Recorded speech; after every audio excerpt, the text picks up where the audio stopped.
The fifth commandment is you shall not kill. And this is sounds pretty straightforward as we go through our commandments here, the 10 Commandments during our Catechism in 40 days. We're at day 20, what are we at? Day 27? Just about. Yeah. So you should not kill. And this is after the first three commandments, which were about the love of God.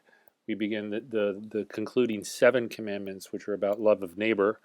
The first of which is our first neighbors, who are our parents, and we honor them first. So that was the 4th commandment.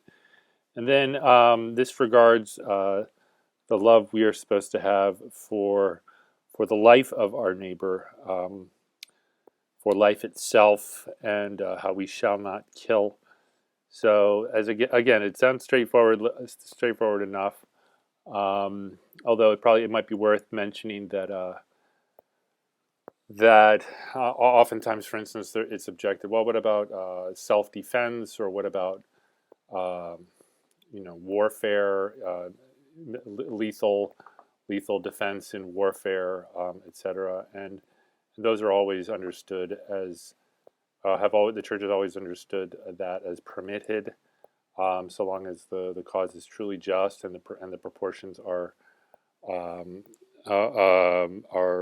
observed in terms of there's not excessive deadly force that's being used, that the proportion, for instance, of the force that's repelling an unjust aggressor is adequate to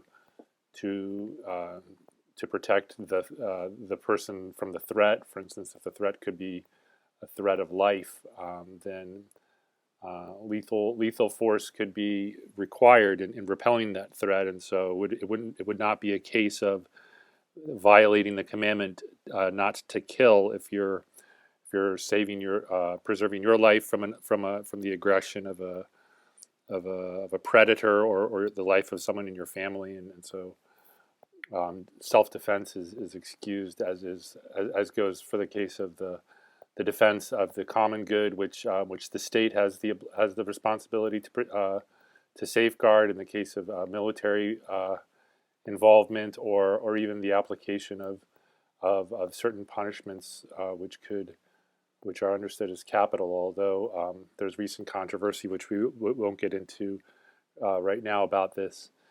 You should not kill.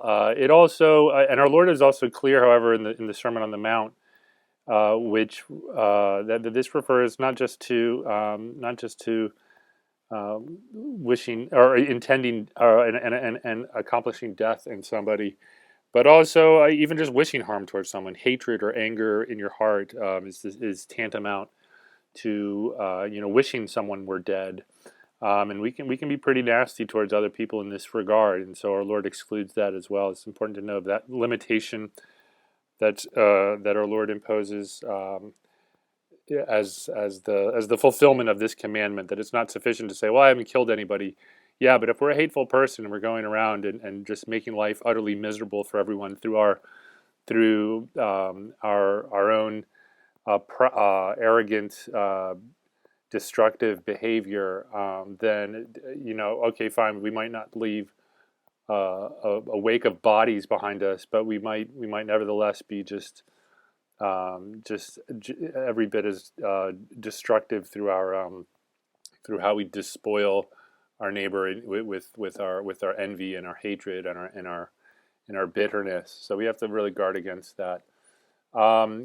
Also, the good that's also preserved is not just the life of our enemy, but the bodily integrity of or I should say of our enemy, of our neighbor, but bodily integrity itself. And so physical harm, violence, lashing out, this is all guarded against. This is what's protected by this commandment, by this prohibition against violence of any physical sort that's undue. So bodily integrity, we can harm ourselves in this regard too. So think of drunkenness or the abuse of substances, which can cause cause the impairment of our the normal bodily processes. So yeah, a lot gluttony would probably also come under this. You know, if we can injure our health and shorten our lives by our super abundant indulgence in in um, in certain foods and alcohols, and next thing you know, we're sort of recklessly shortening our life, our own lives, or the lives of those who we're responsible for caring for. So we got to be sensitive there as well. Um, I'd also include in this, physical integrity. So the mutilations that we can inflict upon ourselves if we're not careful, and there's actually a couple of popular versions of these days. One is probably gets a lot of press, and it has to do with this this how do you put it, the gender transitioning surgeries that folks impose upon themselves would fall up under this category of not of failure to respect the bodily integrity which God has given to us. And so by for not for the therapeutic purpose, for instance, of a surgery which was removing an injured or a harmful organ some part of our body which has become sick and tumorous but rather just sort of be out of some mere personal preference to do violence to our bodily integrity at the level of often the reassignment. So we'll intend some sort of approximation of a sexual reassignment upon our person.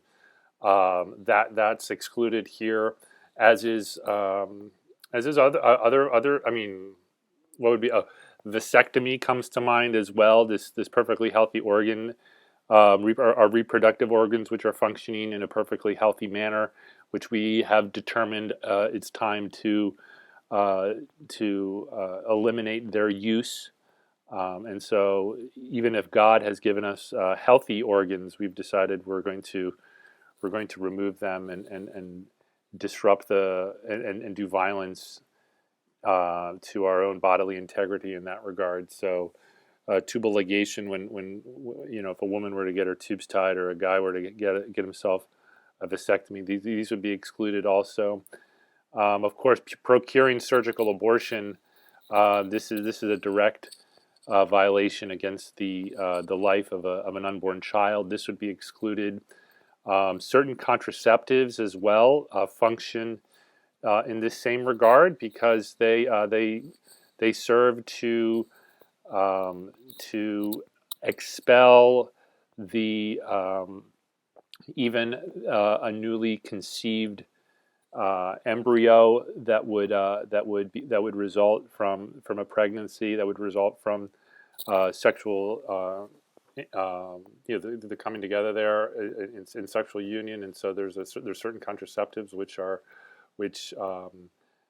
have that direct consequence. So the purpose, the function there is to expel any conception that may have taken place. So those are excluded. And so there has to be a special note about, that goes along with certain hormonal contraceptives. So that's a sort of a fine point there, and often overlooked in the area of sexual morality, which we might not think come under the question of you shall not kill, but it can if we think this all the way through. And so those are just some of the many moral issues which I mean, since we're talking about human life, and that's what's being protected by this commandment. Sure enough, every aspect of human life can, in some ways, find itself under this particular commandment. Okay, thanks for listening, everyone. If you like it, share it, pass it along. We'll see you in the next one.